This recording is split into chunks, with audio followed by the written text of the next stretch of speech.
everyone, today I'm going to show you how you can add a border to pretty much any blanket that you knit.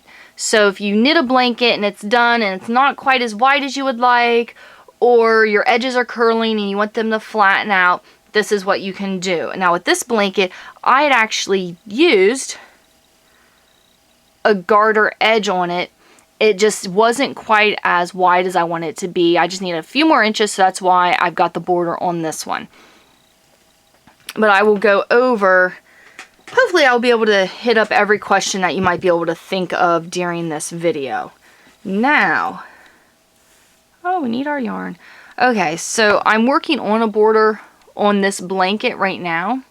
So I went ahead and cast off, I put the stitches on the pin so that I could use the loom to show you how to start. As you can see, I'm a few stitches away from the edge here.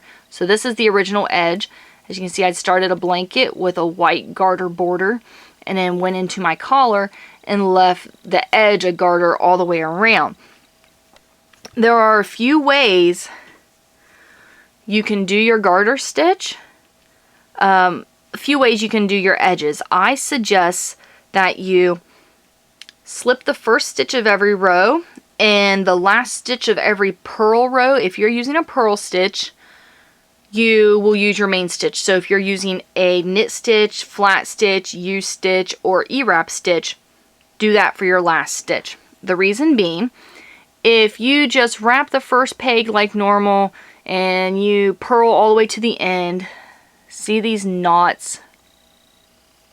Like it's all knotted and uneven, and I've got a lot of collar change going on, which is going to make the edges a little bulkier anyway. So like that's just, oh, that looks like a hot mess. But if we go up here, I started slipping the first stitch of every row and flat stitches, which is the body of this. I was using a flat stitch for the last peg of every purl row. And see like the V shapes here? That's what you want. That makes it so much easier. But I am going to go over, if you've got a knotted blanket like this and you want to put just a nicer edge on it, I'll show you how to do that as well. And of course, I'll show you the cast on. Because my cast on is kind of a mess. Like it was a very stretchy cast on, but see how it's like rippling up and down? I don't want that. So using this method, it will actually fix that to lay flat as well. So what we need to do, you need to decide how wide you want yours. Mine is 6 stitches wide. It was just a random number I pulled out of my head and it's working for me. I like it. So that's what I'm sticking with. Now you want, it may seem a little backwards in your head at first, but the stitch you're picking up, you can pick it up on this side or this side. But you want it to be, the loom is facing me, this is the way I'm going to be working it. This is the front of the fabric, so as you can see, that's the way the fabric's going to be working down. So you're going to be kind of like having this upside down when you're working on it.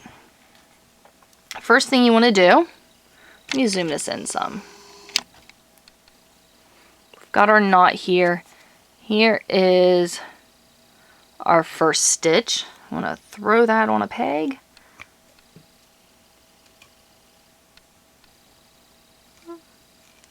There we go.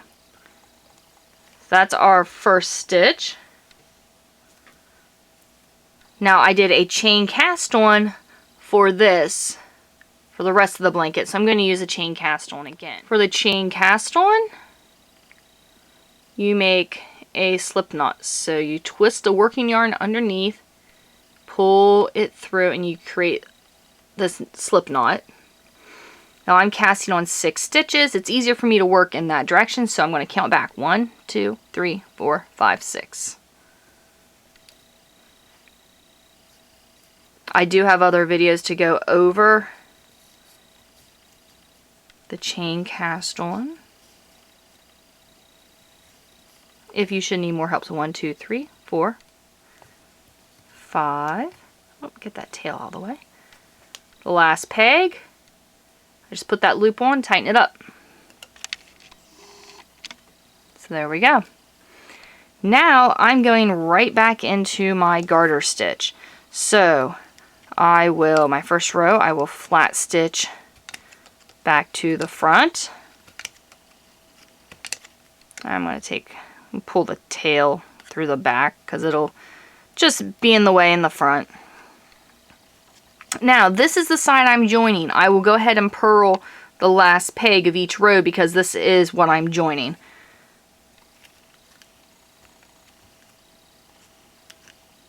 And I've already got my first stitch picked up. Oops.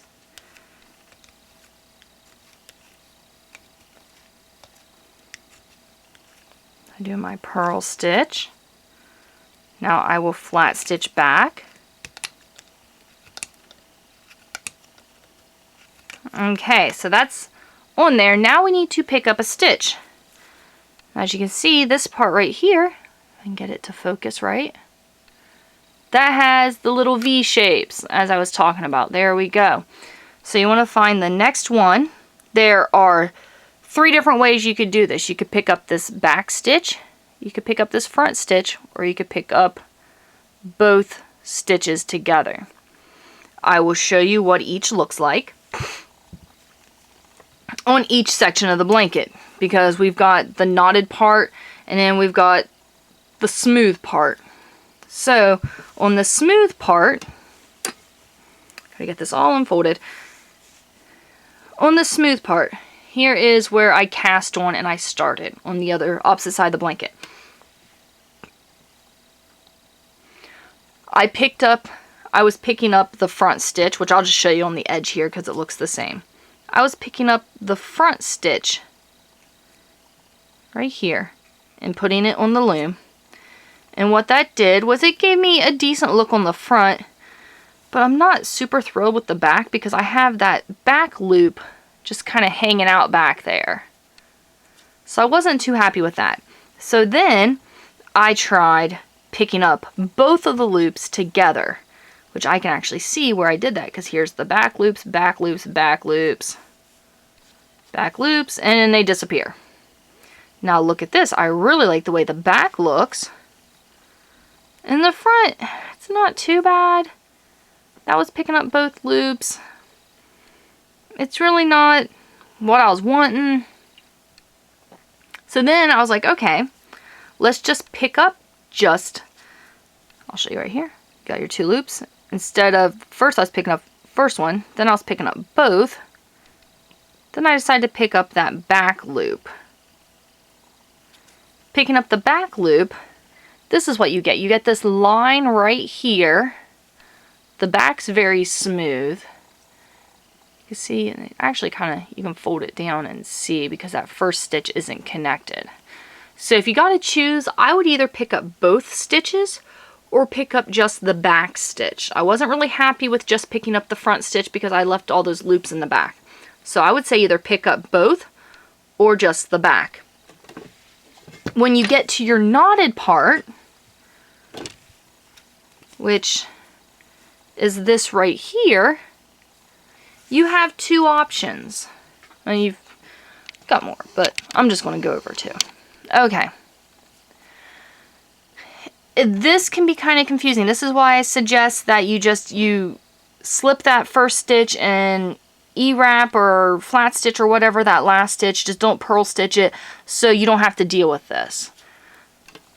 But you can either pick up the loop going across the top and put on, or you can pick up that long like bar stitch in between. And I will show you both of those. Where was I at back here? Okay. So right here, this is picking up just the back stitch, and now we are into the knotted. I guess I can zoom that out a bit. This is the side where it's knotted. You can see right where I stop. And see, I don't like the way it looks. Like, it looks better this way than leaving the edge because now I have this nice finished edge. But through the whole thing, you're going to notice when you're first doing it, it's going to look like this. It's going to be like kind of jacked up and knotted and messy, but you can fix that. You stretch it out long ways and stretch it this way.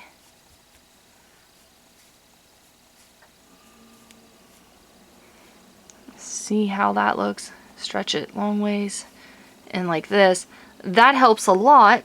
If you really want to try to hide the collar popping up, you follow the stitch to the back, whichever way it's coming in, and you pull it, and see, it's gone. So you can go to the next one, pull it, it's gone. Now it is a bit of work, but see that? Looks better than this. At least I feel so. If you're picking up the bar in between the stitches, this is what it looks like before you tighten up the stitches on the back. If you pick up the knot, this is what it looks like. To me, that looks pretty crazy and chaotic, but let's stretch it out and try to tighten up some of those stitches and see how salvageable that process is, which I think it is. And now I've noticed if you pick up this, if you pick up this top stitch and tighten it up, that doesn't seem to quite do it. You want to pick up where it is going under the fabric and tighten that up to hide the stitch. Now I got that green one, which is going under right here. Okay, so it looks like it's still, you can still salvage the stitches, tighten them up.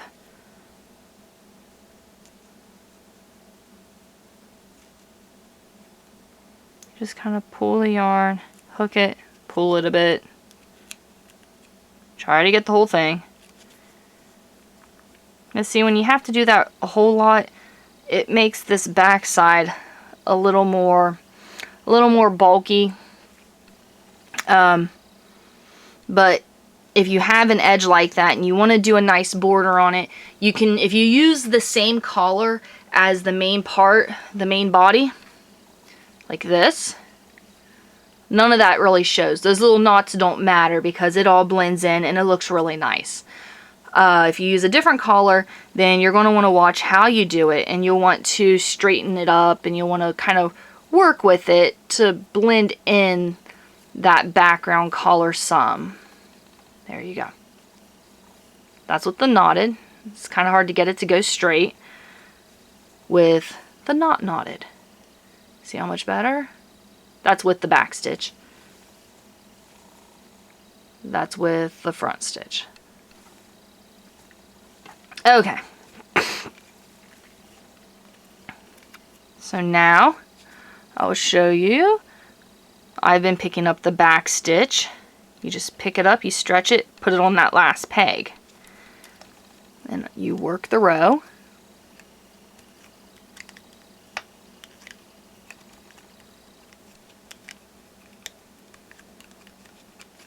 And since this is the side that's joining, I go ahead and purl that side. Then you flat stitch back. Always pick up your stitch after your flat stitch row.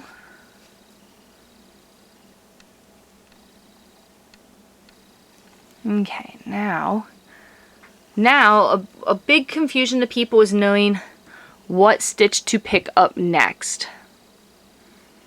This stitch right here, see this long one that has a lot of tension on it, it's coming directly from the peg. If you pull on it, you can feel that it's coming from the peg. You don't want that. You want the next one. So whether you're picking up the back, front, or both, that's where it's going to be at. And you just pop it right on and work your row. You keep going till you get to a corner. You can either at that point work all the way to the corner itself and then use I prefer a super stretchy cast off or a basic cast off. Just whatever cast off you use for the blanket itself, which I'd used a basic, you want to do the same cast off for the edge. Now if you want to do a full border all the way around, work the corners, this is how you do it. Okay, so I'm done with this side and I'm to my first corner.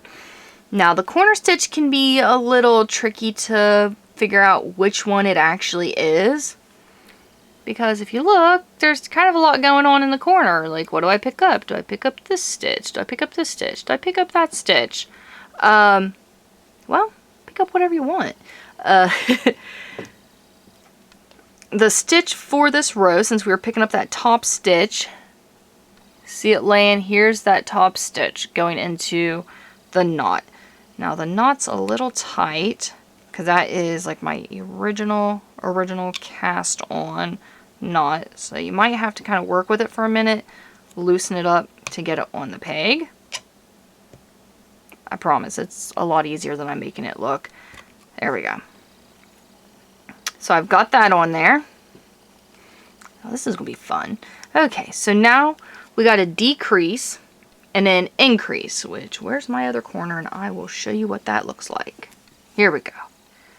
Well, this is the back side of the first corner, but we are like right here, so we got to decrease and then increase. Here we go. Decrease, make that smaller, and then you increase it, make it bigger, and then you start on your next edge. Which, it's a lot easier than you would think. So you just keep doing the stitch pattern that you are already doing, whatever that may be. And you go to peg before the last peg. Now for this one, since the stitches are so tight, see, it's really, really tight. I'm not taking them off. I'm just going to actually wrap the yarn behind and then wrap it around the front and work my next row, which my next stitch, it's a flat stitch, so I'm just running it all the way across.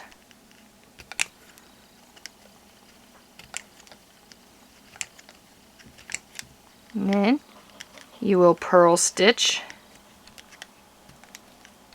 down to your first stitch that you don't have a decrease on. What we just did was the decrease. We're going to take the yarn off this stitch, put it behind, put that stitch back on. I don't have samples to show you what it looks like if you just wrap, if you just turn and go like I did with this one. I have noticed some differences. Either way, neither way is wrong. It does go by personal preference. I prefer to lift the stitch and go. For one reason, when the stitch is underneath, let me work to the end of this row and I can show you.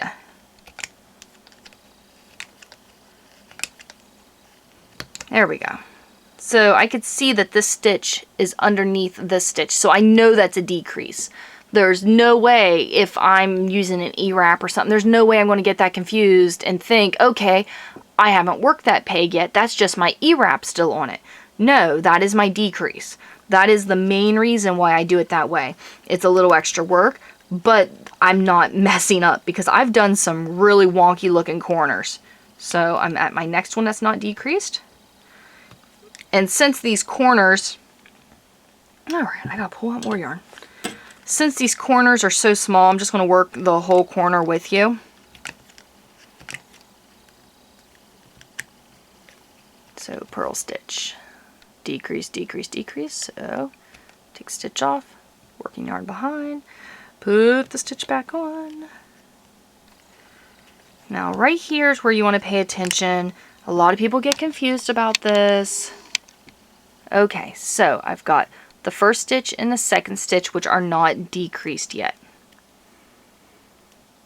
Now technically I would be doing a purl stitch on this stitch, but since I can't go any farther, this is the one I got to decrease. So I go ahead and decrease it, and then I work to the first peg, which there is only one first peg. It's my first. I'm now going back down this way because I worked to the end. That is the end of the decrease. Now to do the increase, we pick up one each time. So I'm picking up both pegs, both stitches, and doing a purl stitch because that's what I'm on. And then I wrap the yarn behind the peg, not in front of it, and work all the way to the beginning. There was only one stitch, but I still worked to the beginning. And then I pick up one more.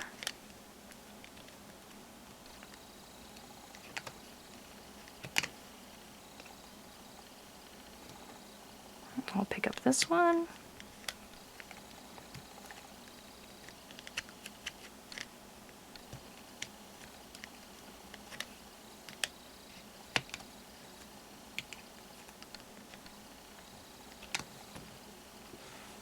some more yarn.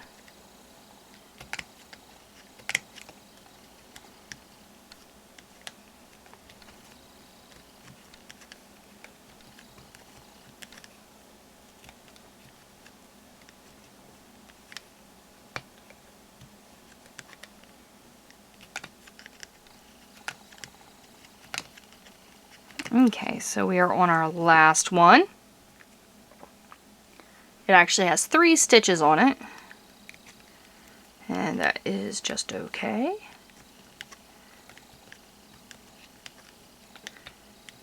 But we're going to treat all 3 stitches like one stitch. Now, when you're moving multiple stitches like that, sometimes it can be really hard to pick them all up and take over. So you just make sure you got a good hold of your loop. If you need to, you can take, 1 or 2 of them over at a time, and then put your loop back on the peg and tighten it up, and just go about your way, whatever pattern or stitches you're using. Okay, so we've got the corner done. It's all puckered up here. It'll flatten out as you go around, but that is your corner. And now we're going to ignore that cast on string, but now we see our next stitch, which I'm picking up the back stitch. That's just my preference. But we pick up that stitch, put it on the peg, and then you just keep working to your next corner, and then you do a corner. I will show you what to do when you get back to your very first corner and how you finish it up. I'm on the last side of my blanket, adding my edge. I've got about that far to the end. This was my cast off edge, and I wanted to kind of show you, hopefully this will show good. See how it started out? It was all jacked up. I was trying to figure out like the best way to pick up the stitches because the cast off edge I had done kind of tight. So it's very, very hard to pick up the stitches. I actually pulled it out a couple times until I figured out the stitches I wanted to do. But I wanted to kind of show you how it can look. I like this better because then it's nice and even. I've got a seam there. That looks really nice. The one thing with the cast off, this is a basic cast off. Obviously because that's what I'd used for the cast off of the blanket. I made it way too tight. And what I'm doing to keep, you can see how tight the stitches are. When I'm picking up my stitches for this cast off, because it's so tight, instead of, okay, this is the bar that I'd skip, this would be the stitch that I'd pick up. I'm actually skipping one.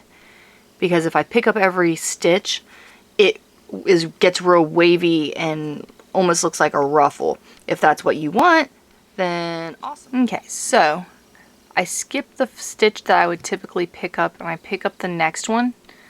The tension's going to be a little looser on that one, and it's going to be easier to pull over the top of the peg, but you still may have to stretch it out. And what I do is I try to just get it over the top part and then just stretch from there until I can get it on the peg. For that reason, you want to make sure you're not using like a wool blend. An acrylic blend is best if you are doing something like this. So I just have a couple more stitches here to pick up, and then I'm into this corner. I could do this one of two ways. I'm going to finish all the way out to the edge and then do a basic cast off and cast off.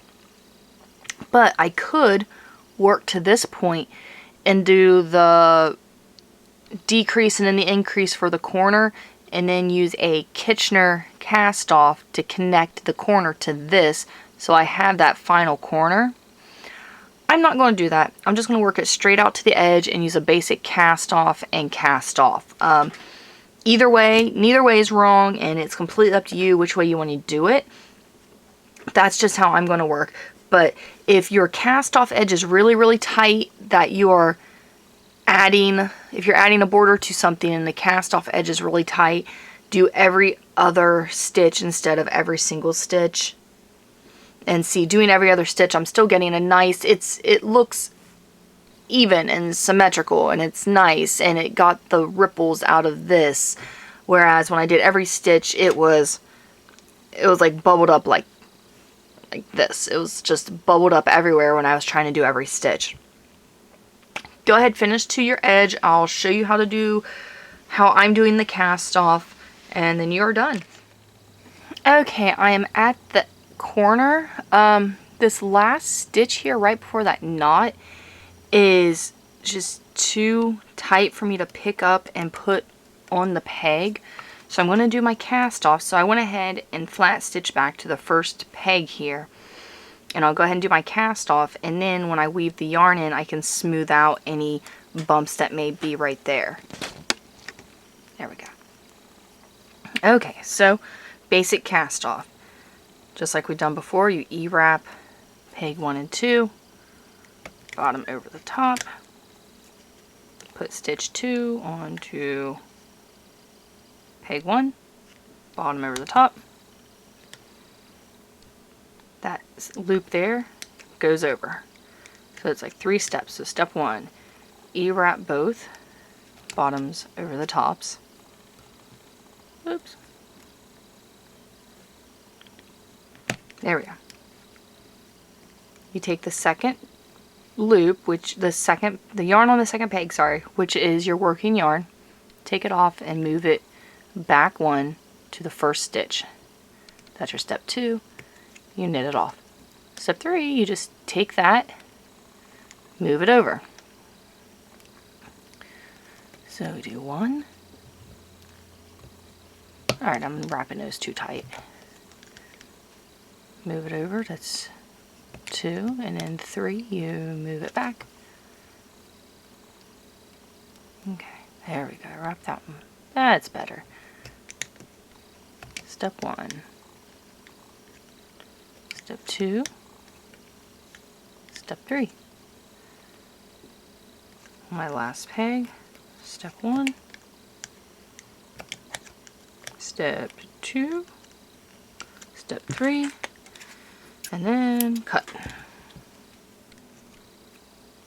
Take that working yarn, pull it up through that loop, and you are done.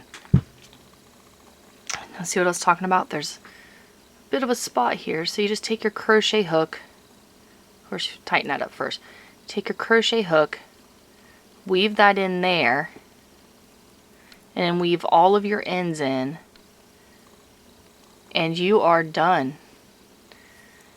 So whether you wanted to create a border for a blanket that wasn't laying flat, or whether you wanted to create a border for a blanket that was too small, it can be done. This one was done with 6 pegs.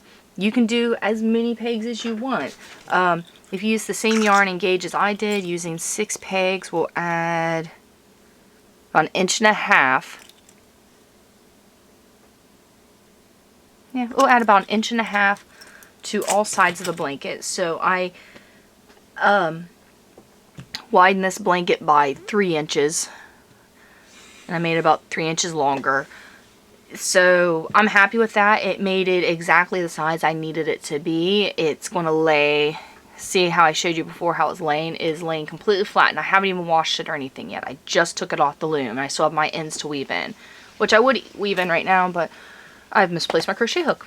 But I really hoped this video helped. I hope it was easy enough to follow. If you guys have any questions or comments, if you have any comments, leave them in the comment section below. If you have any questions, my email is in the description below. I did this video for Cindy with Looms, so if you contact Cindy with Looms about questions for the pattern or the video, they may not be able to help. So just email me.